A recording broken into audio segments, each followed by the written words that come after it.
Okay, let's begin. Hello and welcome back, everyone, to the Wives Club Season 2. I think I just need to stop counting episodes. It might be 11 or 12 by now. But allow me to introduce myself. I think everybody knows me here, but my name is Margaret Brown. And just like you, I followed the late, great Kevin Samuels. Oh, gone too soon. And actually, in 2021, I booked a session with Kevin. I wanted to ask for his permission to stand up a community of like-minded and marriage-minded women, and I wanted to do it within the privacy of his Patreon group. And I am so thankful that I did, because not only did Kevin give us his blessing, he actually came up with the name, the Wives Club. So what we were doing every week is we would meet in the Wives Club and we would review and do our own reaction video to Kevin's content from Instagram and from YouTube. And we would share our own lessons learned, our action items, mistakes we had made, ways that we can improve. And it was our way of helping each other, helping the community, and giving back. So it started with just me. And then after I started the Wives Club, Evelyn joined us. Unfortunately, she's unable to attend this episode. But after Evelyn joined us in the Wise Club, Lisa joined us in the Wise Club. So Lisa, please introduce yourself. Hey everybody, I'm Lisa Scott.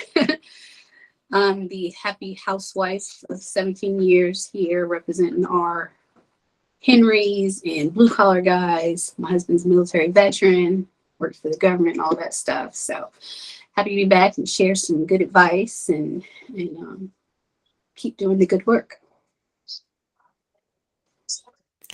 Absolutely. Thank you so much, Lisa. And after Lisa joined us in the Wise Club, Hermisha joined us, and she just messaged me. She's on her way in, so we'll get started in just a second.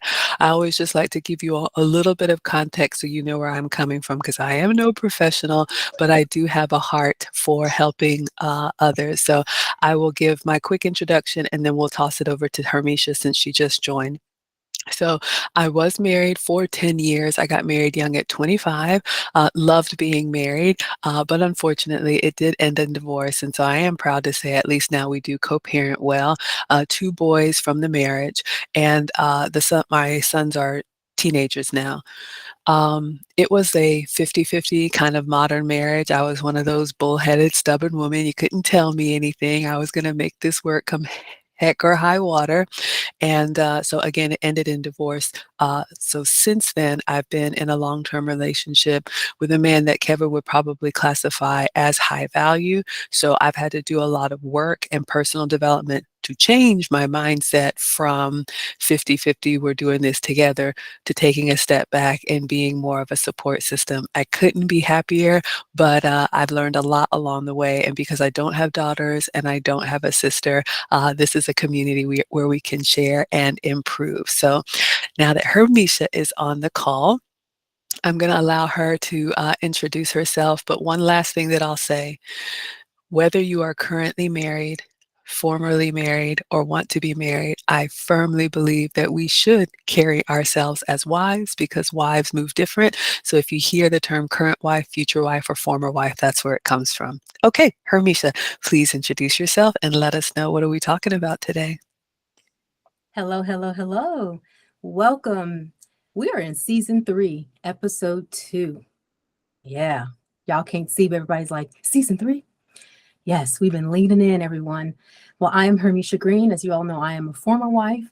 I am in the North Carolina area, and I'm excited about this topic because wives move different. We move different, and Kevin talked a lot about this. We're lionesses.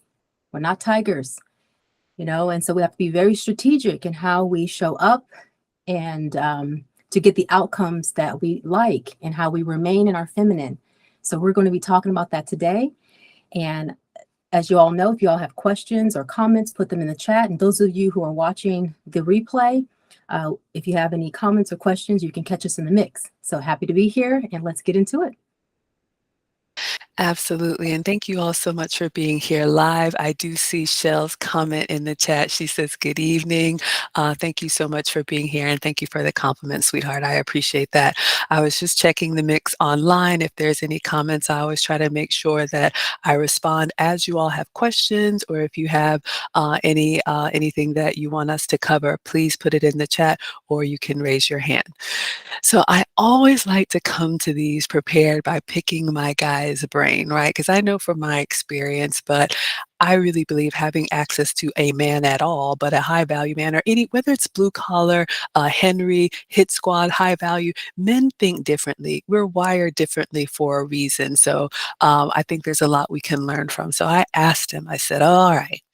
So when it comes to moving like a wife, and I'm looking at the title that we had here, we're going to talk about moving like a wife in the vetting, dating, and relationship process. And I asked him, what can we do better, or what do women need to do better?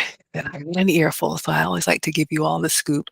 One of the things that he said is that everything that we do needs to scream wife all the time. So again, remember when Kevin used to ask women who would call in, but are you a wife? And honestly, it used to confuse me because I'm thinking, well, no, because if they were married, they wouldn't be calling you.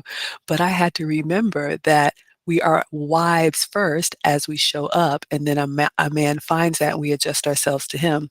So what does that mean? I try to give you all some tangible examples. So if there's anything that we are doing that is not wife behavior, especially in a public forum, per my guide, that needs to stop. If you all remember, we used to hear a lot on Kevin's shows, women would say, well, I'll submit when, or I will, listen when, or I won't overtalk when. We know in our community the numbers are against us. So one of the actual tips that my guy said, even if you're with a man who you don't consider that this is the one that you're probably going to marry, you can still practice being a wife and submitting in certain ways so that when you do meet the one, you're ready. Because if we haven't grown up in that type of household where we've seen it modeled, we're behind the eight ball in our competition. And we all know that competition is fierce.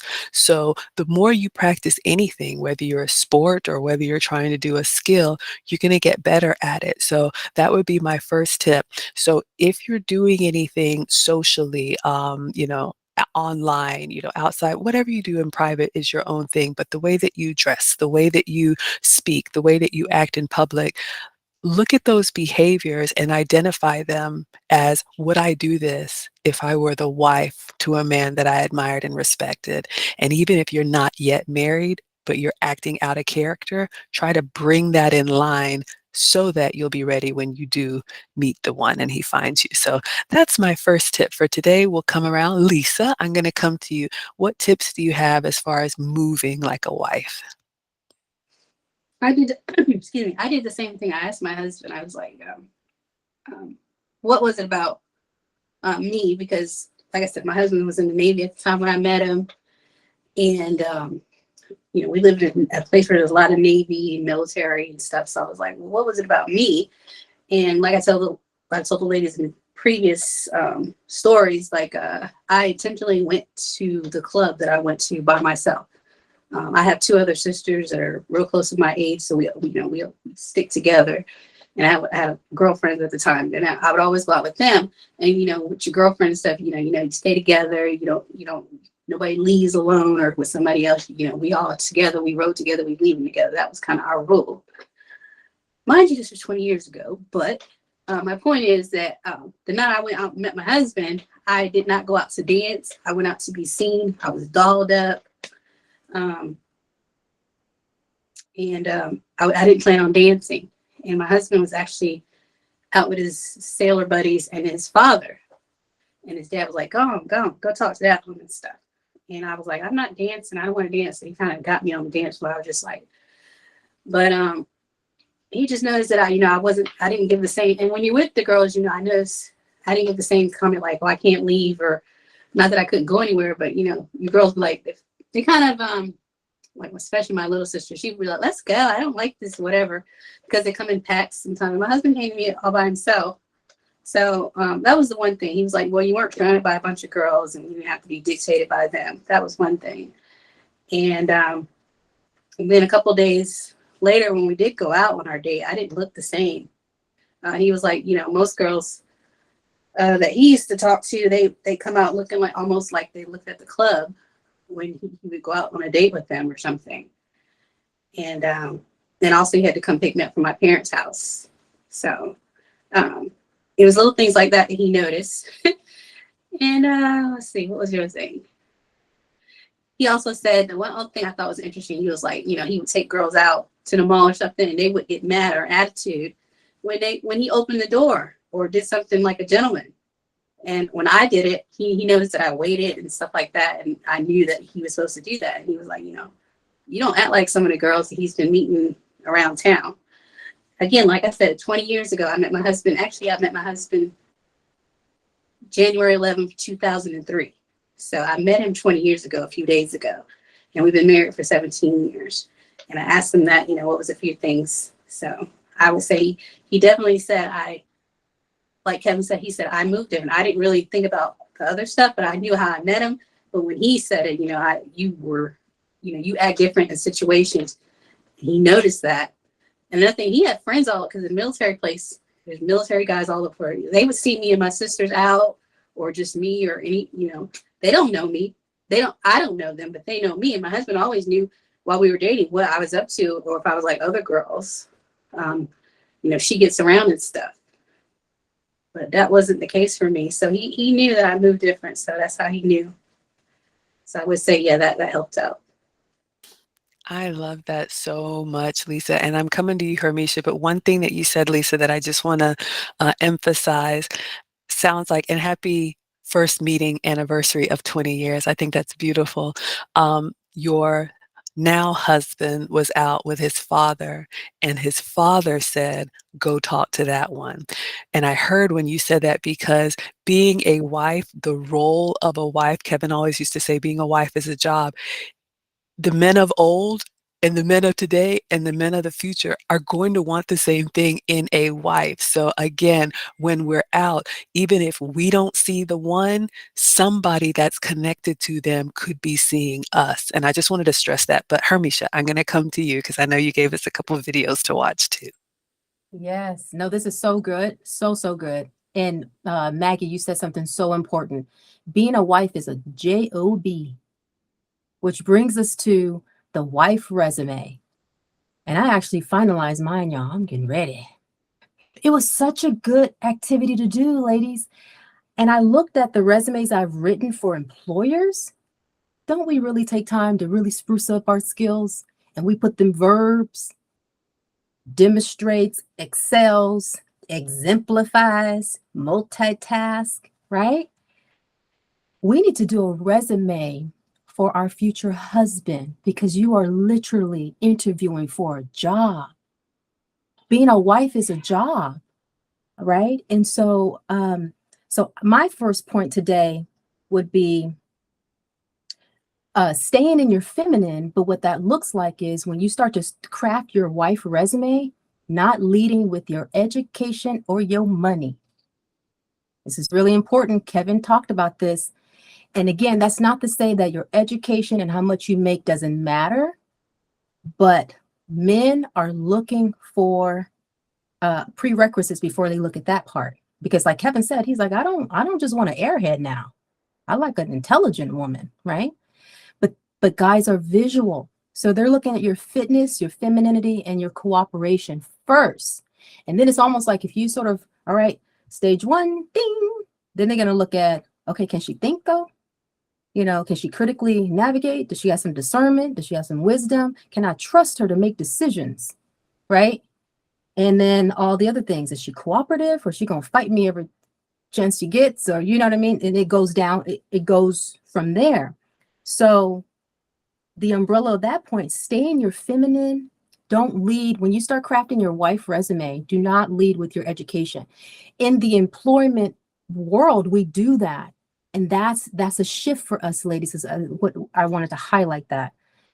We lead with our education. For me, my licensure, I have to, show that I'm licensed in multiple states and my clinical skills and all the things. But when you're writing your wife resume, you're leading with the skills that highlight that you can manage a home, that you know how to make decisions, that you know how to submit. There's evidence that do you submit, have you submit with a future or previous employer, or have you submitted to a pastoral leadership for those of you in the faith?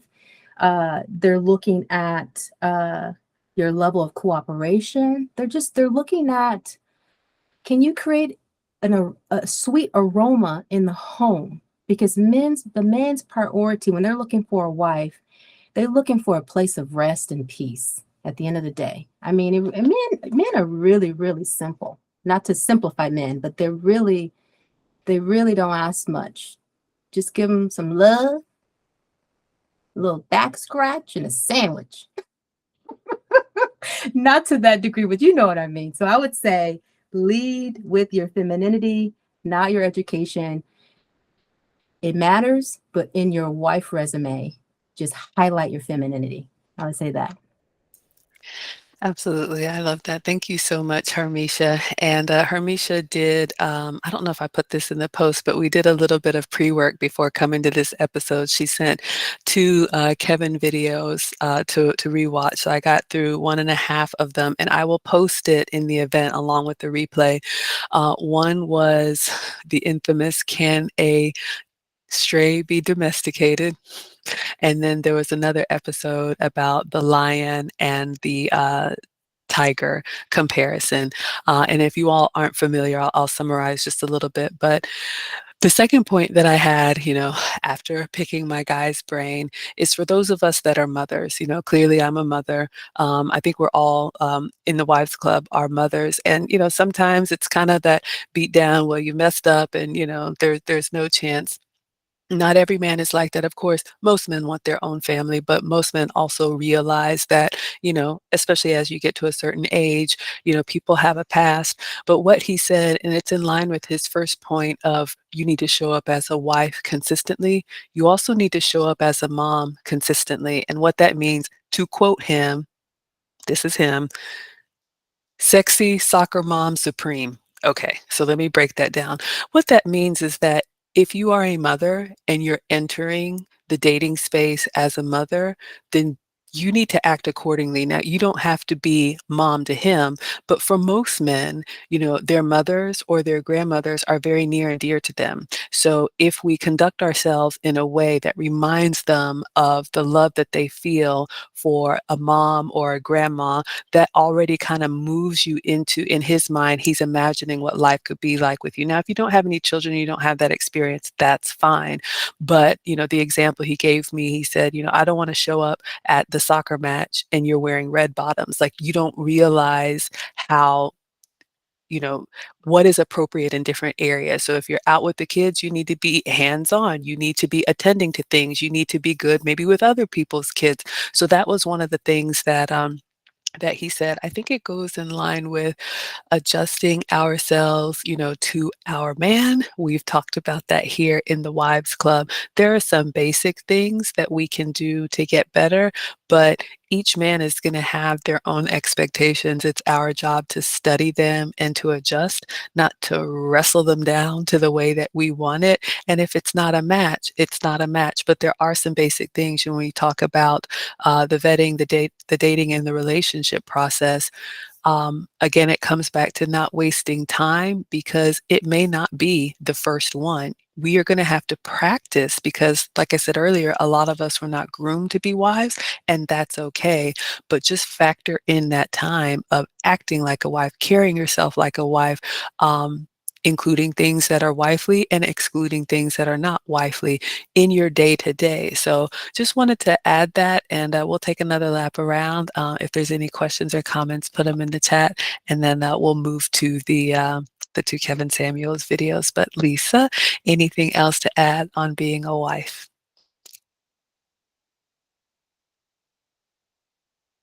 You're muted. No, I'm looking forward to the video part, but I'm good. Absolutely. Okay, Hermisha, what about you? Yes. And this may segue into the video. the other part of moving like a wife, we have to be so strategic, ladies, and by the way, the things that we're teaching here, we are really trying to live this. We're applying these things. This is a space for us to continue to do the work. So that's the heart disposition that we're coming from. So I would say moving like a wife also means being strategic in your dating. And what I mean by that, and we'll get into it, Maggie, from the video, not moving, getting too used to being out there like a stray in terms of being independent, and we lose a sense of that domesticity because we're out and about all the time and we're so used to just doing things for ourselves that we lose a little bit of that domestication, if you will, right? And part of that, ladies, and hear me, you guys have gotten a sense of who I am. You know I'm coming from a good place. So anything we teach here, we are coming because we want everyone to get the right outcomes. But as wives out there dating strategically, we have to particularly be careful and mindful of low body counts. As they say, I use the language men say body count, but right? Meaning, Kevin would always say, yeah, you don't go out with a man unless unless you're sexually attracted to him. Yes. And I would like understanding Kevin's heart and having the privilege to meet with him multiple times. I think that he would co-sign what I'm about to say right here, just knowing his heart and knowing him. I would go as further to say, not only do not go out with a man that you don't think that you are sexually attracted to, right? I would also say as a wife, don't go out with a man that you can't see yourself potentially marrying. Right? Because if you're like, you know what, I've talked to this guy a little bit over the phone or whatnot, or we FaceTime, we talked or we text, you've done the prereq work, you're sexually attracted, yes, but can you see yourself potentially, not that you've already had the wedding day and all the things, but just, us as women, we can really, is this man, I kind of got a good feel of this guy. I can see myself, he's solid on these, he's got the character, okay. All right, if it actually morphs into something, I'm actually open to engage and see where this goes. I think that also helps prevent the gray area of not just going out with somebody that we're sexually attracted to, and then it kind of can get gray where it's like, wait, we've already sort of crossed that intimacy line, and then, wait, what are we again? Do you know what I mean? Or well, I guess this didn't work out. And not that we can guarantee that it will, but I'm just adding an extra layer of a strategic approach, if that makes sense. All right. And that's with the umbrella of moving like a wife. We're not just going out with men that we're sexually attracted to. That's important, but we're going out with men that are husbands and that we can see ourselves with them because they are a husband. We have vetted them. And the only reason why we're sitting there eating whatever we're eating in front of them is because we know they're a husband. Yeah. So I think that helps. And then that kind of helps us transition into the video regarding, being more domesticated and not astray. I really like that. Thank you so much, Hermisha, for a couple of reasons, and then I'll give context, and I have just a little clip to share. So you bring up a good point about not even wasting, if you will, time with someone who's not marriage material. We've said this multiple times as women, we don't have the benefit of time to waste. A man can spend his 20s and even 30s, that bachelor life. How many men have we seen, like the George Clooney's or whatever, and then, they're that silver fox and they can still get married, have a family, and it's fine for them. Unfortunately for us, we don't have that opportunity. So I do like what Hermisha is saying. For another reason, even if it doesn't turn into marriage with that man, at least you've put into practice what it would be like. What happens in our community sometimes is we spend our 20s, maybe even 30s, turning up hot girl summer, and we haven't, what did Kevin always used to say, like our relationship muscles have atrophied because we don't know what it's like for a man to tell us, no, we're not doing that. Full stop. And it's kind of like, well, what do you mean? So getting used to being in relationship, I think, with is good with the caliber of man that you would want to marry. Obviously, the men do the asking because they're the ones who propose. But I do like that because it saves us time, and it also gives us the practice that we need because you're never going to arrive. You always can get better. I saw something in the chat. Shell says, my rule is no relations unless I'm exclusive. Yeah, I mean, there's definitely nothing wrong with having your boundaries and you have that conversation. We're all adults. You have that conversation in the beginning. It's good for you. And it's also good for a potential suitor to know, whoa, okay, this is the type of woman who is serious about the decisions she makes. She's not just out here. All right, so let me see if I can share my screen and then I will explain. It's a little bit of a harsh clip from our dear Kevin Samuels, but that's the way that he used to give it to us. All right, so I see where I can click. So the first clip is from an episode. I believe he was doing Men's Week, and he did an episode where he was comparing lions and how they move with tigers and how they move. And if you watch the episode, he was basically saying how lions are basically pack animals. They operate in a pride. They have a lioness. They are basically built to have, a family, a kingdom. They're social creatures. Compared that to a tiger who is in and out of the jungle, up the trees, down, hunting, kind of more of a loner. So, when we compare it to our own human nature, are you a family man or are you a, lifelong bachelor? Neither is better than the other. They're just different. And the point that Kevin was making is that you need to know the type of man that you are. So you know if you're looking for a lioness or a tigress, because just like there are different types of men, there are clearly different types of women. But here in the Wives Club, I believe we're here because we do want marriage, long-term relationships, and that type of bond.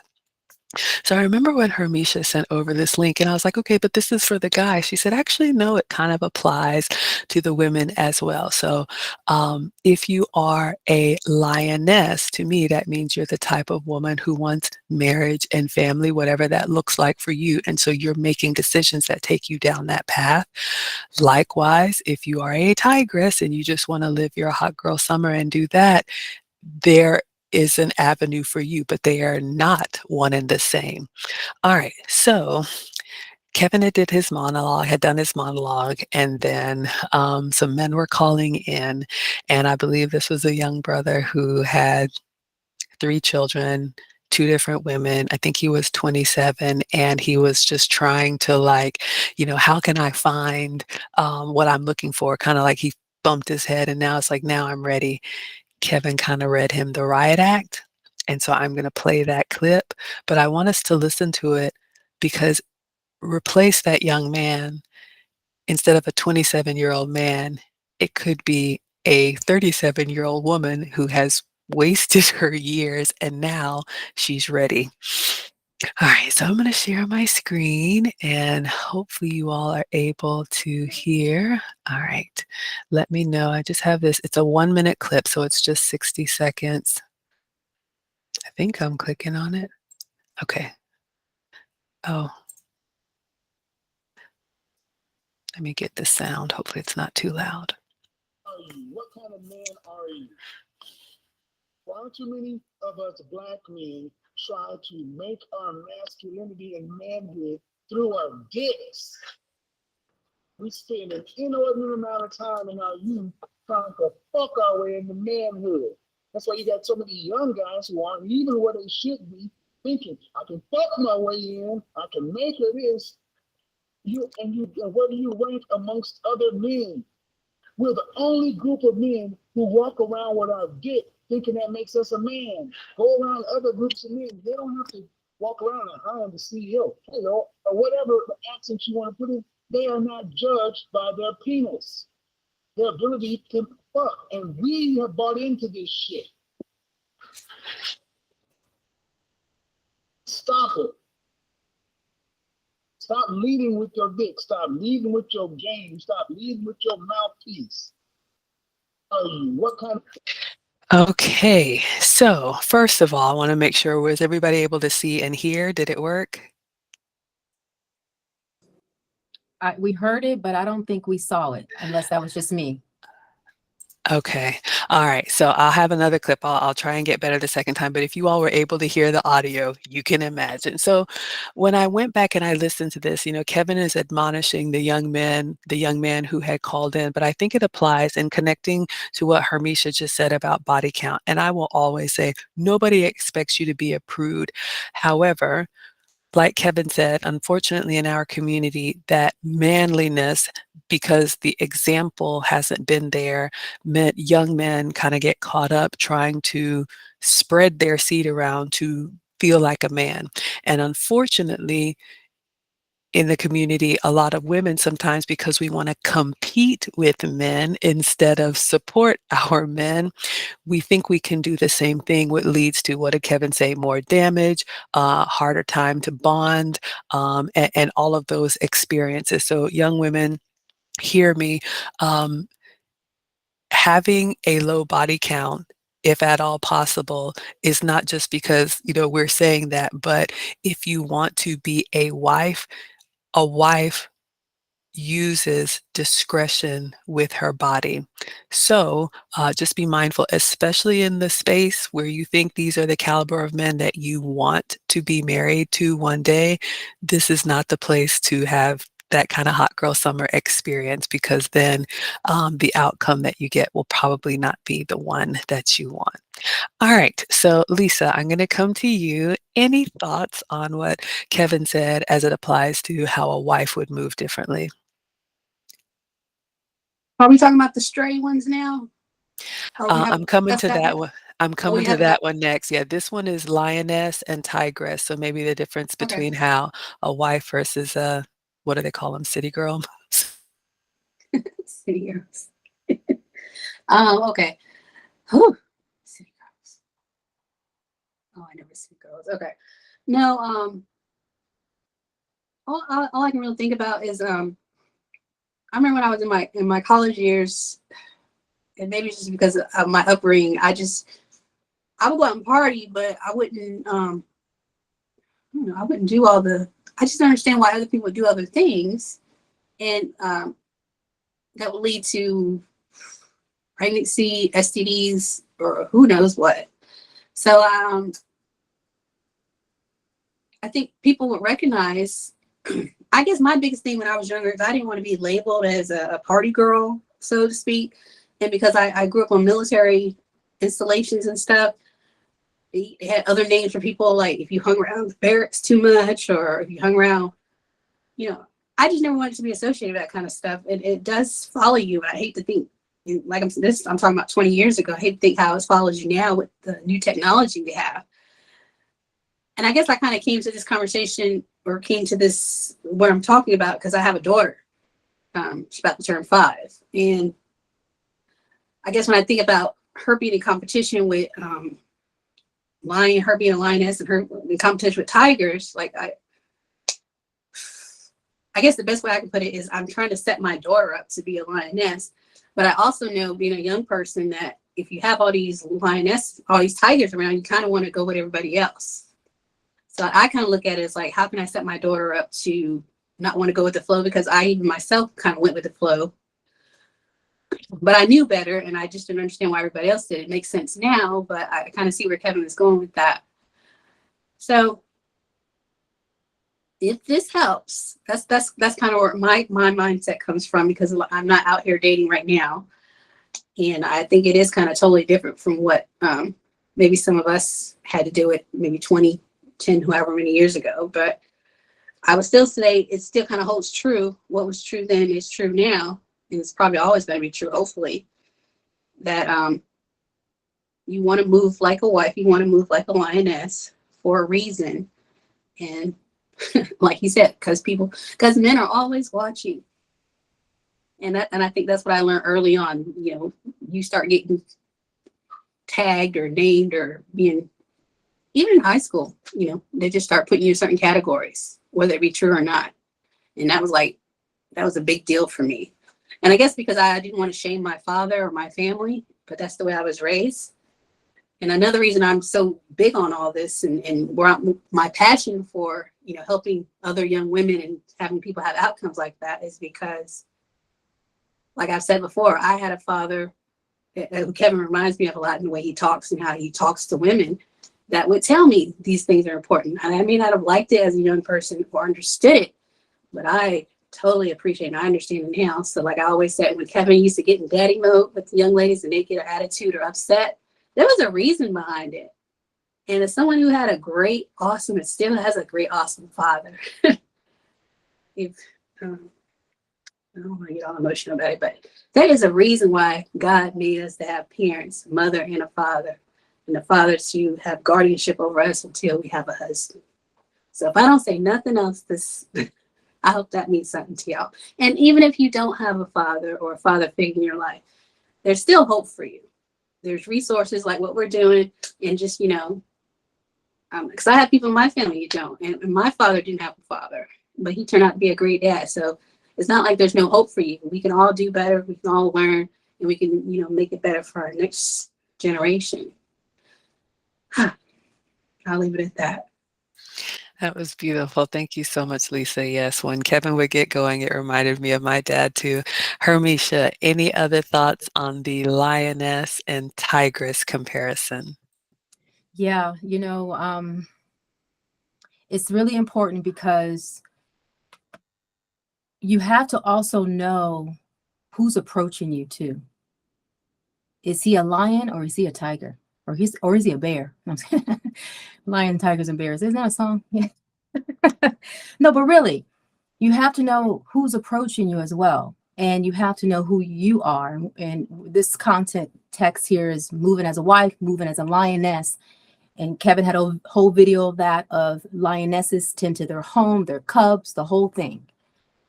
And I'm going to go there. I was trying to sense if I should share this, but I will. This is important because when a man approaches you, it also gives you an idea of what type of man he is. And so, unfortunately, I had an experience where that happened, and this person presented themselves as if they were a lion, if you will, or it came into the mix and turned out to be a tiger, or at least that's how they presented themselves to me. And some other stuff going on that was very disrespectful and pretty scary, actually. And so that's no longer an issue. But this is applicable because we need to know and be discerning enough to know the type of person that's approaching you, but then also not to waver in knowing who you are as well, and to stay in your feminine all the time, even if a person may get out of character, and to always move like a wife and all the things and being respectful. So I will say that, but I love this video because it helps us as women, no matter what, move as a wife. All right. So that was what I was going to say on that. Absolutely. So I did post the link here in the Google Meet in case anybody wants to rewatch that video. You see that even though Kevin has left us, his message still lives on. So that was the lion and tiger comparison. And so even though it was for Men's Week, I highly recommend we as ladies listen to it. We can exchange lioness for tigress in a lot of what he's saying, or like Hermisha just said, it'll help give you discernment. When someone is coming at you, you will be able to tell, or we should be able to tell as a woman, if this man is planning for a future with us, or what did Kevin say? I want you here for a good time, not a long time. And then with that wife mindset, you will decide, is this something that I even want to entertain, or it's a waste of my time? So the other video assignment that Hermisha gave us was another episode that Kevin did, the thumbnail alone. Y'all remember that lady like reaching out with the crazy face? So the title of the video was, Can a Stray Be Domesticated? And oh my goodness, going back in the rabbit hole, Kevin had a way with words and a way to kind of trigger, that thing. And this is another one of those video clips where he's using the imagery of like dog training or kind of like behavior school, whatever they put dogs in. But basically, we know a stray, or the way he defined it, is a stray animal is one that used to be domesticated and then now finds itself out in the wild. And he tells, a nice story about, growing up and having regular dogs. And then there was that little, teacup dog with the papers, and just how people can present themselves. But then when are tested, true nature kind of comes out. So I'm going to play the clip, and hopefully I'm going to share my whole screen this time. Hopefully you all will be able to see and hear, but if I get the video wrong, you'll still be able to hear. This is a 1-minute clip. Can a stray be domesticated? So I'm going to go here and go here. All right. All right, so I just sent that to you all. So let me go to my clips. 1 moment. All right, I just had it up. This is the thumbnail, and I'll put the actual video in the chat. So this is the clip, and let me just say it here, Kevin, I believe, is the originator of Wife School. Unfortunately, he's no longer with us, but he talked often about the work that needed to be done. All right, so let's see if we can watch this 1 minute.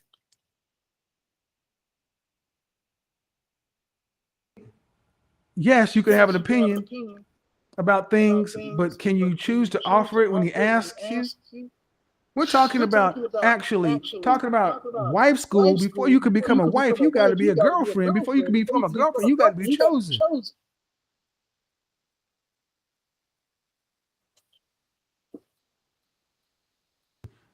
You got to be kept. You got to be kept, and you got to stay on your leash. Oh, shit. Yes, because so many of you want to break your leash and run away and wreck your own homes. Oh, God. I'm going to hell. I'm going to hell. But you're going with me. So, welcome to Godfathers. Modern what is it called when you take somebody doggy daycare? I don't want to call it dog school, but think about it. Think about what I'm talking about. Not etiquette courses and all those things. That's something different. What we're talking about is actually learning how to go from being a stray to a domestic. Yes, you can have an opinion about things, but can you choose to offer it when he asks you? All right, let me pause here and let me just see. Were you all able to hear and see this time? Okay, sorry, we had a little bit of a hiccup there, but you see, Kevin was going in about being going from being a stray to domesticated. The point he was making is that, of course, if anybody could choose, they would choose, the dog that's, neatly unwrapped, that comes with the papers, that has the pedigree and all of that. But again, we live in the real world here, and, sometimes you have a past. But in order to go from, as he called it, stray to being domesticated and being a wife, which means we live in a man's home and our support system to him, are we able to get in line, And I know he was using the dog analogy, which kind of hits hard, but he talked about, can you offer your opinion when he asks, or do we always have to have the last word? Do we always have to steer the bus and say what we think? Can we stay in line? Are we happy at home, or do we always have to be here, there, and everywhere, married on paper, but still turning it up at the club, with our friends, or whatever we did before? Can we get on his program? Are we customizing ourselves to our man? It is a lot. And you hear when he talks about this, even in jest, like, I said, and Hermisha said earlier, being a wife is a full-time job. And so the more training we have to prepare for that, the better prepared you will be, because when you meet, as they say, a real one, and he expects you to be ready, and this is what we're doing, you're going to be kind of all over the place, deer in the headlights, if you haven't given yourself the runway to practice. So I will drop the link into the chat here. But that video was, can a stray be domesticated? Ideally, we don't have stray tendencies, but that is one way that a wife would move. You would notice, hey, I'm a little bit out of pocket in this area. This is what's going to be expected of me. So let me not just show up at the event and say, okay, put me in, coach. This is how I prepared ahead of time. All right. So Lisa, I'm going to come to you. Any thoughts about the stray being domesticated episode? Yeah, I kind of both the episodes I kind of mixed them in together in my talking. Sorry about that, everybody. But I did watch this one and I enjoyed this one too. Especially when you start talking about, you lie with dogs and you come up with mange and fleas and all of that stuff. He was really setting people off, set the ladies off, I'm sure. But it's true. And I kind of mentioned it before, stuff like that, what happens. So, I mean, that's why I appreciate Kevin, what he did for us, because he would just, nobody was telling females this. And I was one of the people that I put it this way. I have a 4-year-old. I'm about to turn 44 at the end of the month. And I would be around, so if people look at me like, I tell my age, like, you here to pick up your grandkid? I'm here to pick up my daughter. But my point is, I'm around younger people because my daughter is in an environment where people of all ages, not just as old as me, have children. And I see a lot of what he's talking about. When I had to go to daycares, children events and stuff, and I see these people, and especially the ones that have my same reflection. I'm like, gosh, I wish we could do better. And some of the stuff that Kevin says, I would see the young ladies just like I see out in the world. I'm like, gosh, this is how they really feel. And I feel bad. And I just know that there's a better way, or, if somebody would just tell you the truth and you let it sink in and listen to it. And I think Kevin did a good job of that. And I'm just glad that we're able to keep that going on some level. But I guess what I'm really trying to say is that's where I come from. That's why I'm here. And sometimes I feel bad. I don't know why, but I mean, I just want it. I'm here for a reason. I hope that comes across. But this one, I can see why it really made a lot of people upset. But it's the truth, and hearing it from a man is important, because if you want to be with one, you got to be able to take it and, like they say, obey, make changes, or not to, and then they'll go find something else. So that's the gist of it. I love that, Lisa. And yes, we love your heart. This is a labor of love for all of us, you all. We just volunteer our time. This is just responding to the need in the community. So I hope you all appreciate it. And thank you, James, for the comment with the notepad and saying, I love these sessions. And the men are always welcome because we want to get better for the men in our community. But Hermisha, any other thoughts about our homework assignment with this Can a Stray Be Domesticated video? Yeah, he gave it to a straight no chaser, right? So really what I've taken from this, and I think that we all can take from it, is the reality, ladies, is the longer we're on the market, the longer we can be tempted to regress, right? We're all trying to deprogram this way of being strong, independent woman, right? We've sort of unconsciously inhaled feminism because it's airborne. I grew up with that analogy, right? And we're trying to unlearn that and be able to, while we're out here and positioning ourselves to be found, to still nurture our femininity, to still nurture the discipline, right? Our fitness, our discipline of our own schedules. I have 2 girls. When I go off camera, I'm dealing with them. We're managing. This is management. I put that on my resume, multitasking. And nurturing that discipline so that we are already practicing this thing is what I'm saying, ladies. It's like a muscle. You got to keep practicing it so that when you're found, it's just knee jerk. You're like, oh yeah, that's muscle memory. I know how to do that because I've been doing that while I was on the market. Right? So that's what I would say. the longer we're on the market, we don't want to feed into, how the other women are moving out there, because it can be tempting. But you want to stay in your feminine, you want to be all those things and move like that. And then also, if I can add to this point, going back to the low body count, I don't want you all to get too hard on yourselves or psychoanalyze that. I don't know why I say psychoanalyze, but if you're like me, sometimes you can think things till you can't think it anymore. So I just want to say to this that the heart behind a man saying a low body count, what I've learned is that they want to be able to mold you. They just want to mold you. They want to mold you on every level, even in the bedroom. Okay.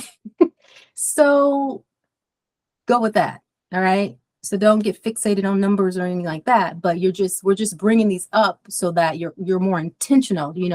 If a lot of us move unconsciously, the goal is to be conscious so that we do better now that we know better, if you will. So that's what I would say. And that's all I have on that. Can I add to that? Absolutely, go ahead. I also want to say that, yeah, I do think strays can be domesticated. I believe that strays can be domesticated. I was out there straight before I met my husband, and I was like, I told Liz, I was in a relationship, and it was with a stray, and I had to say, you know what, I'm gonna do me. I'm gonna go work out. I'm gonna go take dance lessons. I'm gonna not date for a while. I'm just gonna enjoy myself and get myself back. And then when I got in a good place, that's when I started going back out, and I went up and I went out and said I was going to go out by myself and have a good time, just be seen. And I don't even know why I did that, honestly. I just did it. But I do feel like, because I have friends, both male and female. Like a lot of my husband's, he just went on a trip with some old neighbor friends over 20 years. And some of the ones been married a couple times, haven't been married at all. And I feel bad for them, but they still have a chance because they're in their 40s. But I have friends also my age that are girls, and they got dogs and cats, and they're lonely, and they're always going on girl trips. And I see a lot of what Kevin says on both sides. But I have faith in that. I have hope that both the men and the women will find someone. But it does hurt my heart to see a lot of the women of my complexion, reflection, and everything are still looking and choosing careers and work in the bag. And I'd like to see more wives and homemakers and people to make the nuclear family. So I don't think there's no answer for strays. I think, doing stuff like what we're doing will make them not strays anymore. So thank you. Absolutely, Lisa, and I would not be here spending hours of my life if I did not believe there was hope. If it was just doomed, what is the point? But we can always get better, and I love what you said, Lisa. I know why you did it. The same reason I did it. I've shared with you all, I was married young. I had a high school boyfriend, met my college boyfriend at 18, dated through college, got married right after, married for 10 years. And because I was married young, I remember working with corporate women. We would go out for happy hours and these types of things. And, everybody would come with their stories about, ooh, what they did and this and that. And from the outside looking in, you think, oh my gosh, that sounds incredible. I want to have fun too. Believe me, what I think we can do better, instead of listening to the women who may have moments of happiness, and that's why, I wanted to create this community, listen to the women who have a lifetime of happiness, and better yet, listen to the men if you can get access to them, because we know, we are not entitled to their time, and they will say what they mean and then they will stop talking. So when they talk, listen to them.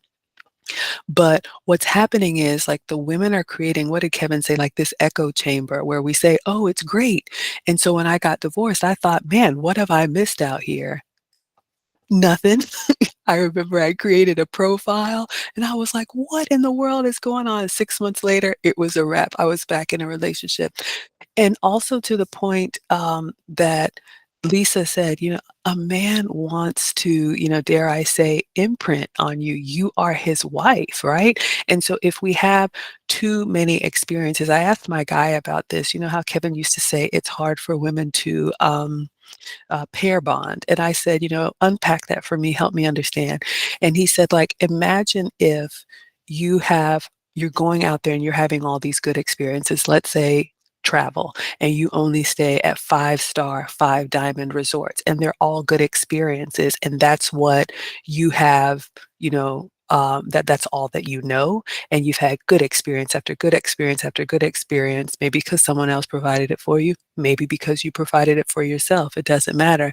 And then you meet a great guy who can take you to a good hotel, maybe the Marriott, maybe it's not the Whitley, but you're poo-pooing on his best efforts because you've become accustomed to what you've had in the past. And that's why when we talk about leading with all of your accomplishments, even if you have like traveled the world, I have to remember this. You don't want to lead with that because a man is thinking, can I show her anything? Can I experience anything new with her? So likewise, take that to, having too many casual partners, right? Again, not saying being a prude, but if you have, this hot girl summer and that hot girl summer and all these memories, like you're just chasing the next thrill, then when you meet something that's regular, somebody that works hard and, you kind of have to make the schedules work and everything that goes into that, you're going to be looking like, what's wrong with him? When there could be someone else who would trade places with you in a heartbeat. So just be mindful about that. And there was one other thing I wanted to share as far as saving something for your man, and then we'll take the last pass. Um, I've never been to Disney World, and I actually told my guy recently. I said, it's like a little childhood dream that I have, but he's got a timeshare there, and I said I've been a lot of places, but I don't want to go to Disney World until I'm able to go with you. And he actually kind of smiled at that, and he was like, "Really?" And I said, "Yes. I want to build those memories, and so that's something. It's a small thing, but it's something that's important to me." You all know that I've done a lot of work in the etiquette and elegance space, and some of the work that we have to do is reviewing some of these movies, like as a case study. So I was watching an old French movie, and from the past, and it was really about watching like how they carry themselves. But there was a scene in the movie that I thought would be applicable here. It was, typical love story. A woman who's a maid just happens to, meet a billionaire, right? And they fall in love happily ever after. But he was talking to her about his life, and she was just bright-eyed and wide open. And he actually said, "You're so cute. I can't wait to show you the world." Thought about that, and I was like, even though that was back in the past, men still feel that way today. So just be mindful about one, not wasting time and having something that you can share together, because those memories will last forever. All right. Lisa, I don't know if you had anything else as we close out on moving like a wife. No, I've enjoyed the conversation. I'm happy to be here. Looking forward to the next one. Hoping I'm sharing some helpful stuff. So thank you. Absolutely. And Hermisha, any other thoughts as we close this out? Hopefully you all liked this episode. Yeah, this is really good. This is always good. I always enjoy this, us getting together. This is therapy for me, low key. Because we're all in this together, ladies, and you know, it's Kevin's mission and my heart and all of us. We're here to build healthy families, and as we build healthy marital families, we're building healthy communities, we're building legacy, and we're restoring primarily the Black family, nuclear family. Not to exclude any other ethnicities, but Kevin was very clear on that. Um, and so that's the big picture, and for us to never lose the big picture here. And so that's something that I would say that to leave us with, that as we all the things that you're learning as moving as a wife, as a lioness, and strategic dating and being in your feminine, the big so what is we are trying to get off this market and have families and build legacies and get on about the business, because time is precious and life is but a vapor, and let's make it happen. All right. So I enjoyed this, and thank you all for being here again. It's been great. Absolutely. Thank you, ladies, so much. So the Wives Club is here for you every week. We will have a schedule change for next week, so just stay tuned. There's some travel coming up, but again, I will post the recording in the mix when it's available, plus the links to these 2 videos. And if you all like us bringing back, or me bringing back a little bit of, Kevin's clips, we can definitely include that moving forward. But for now, thank you all so much. We'll see you on the next episode. Bye, everyone. Bye. Nice.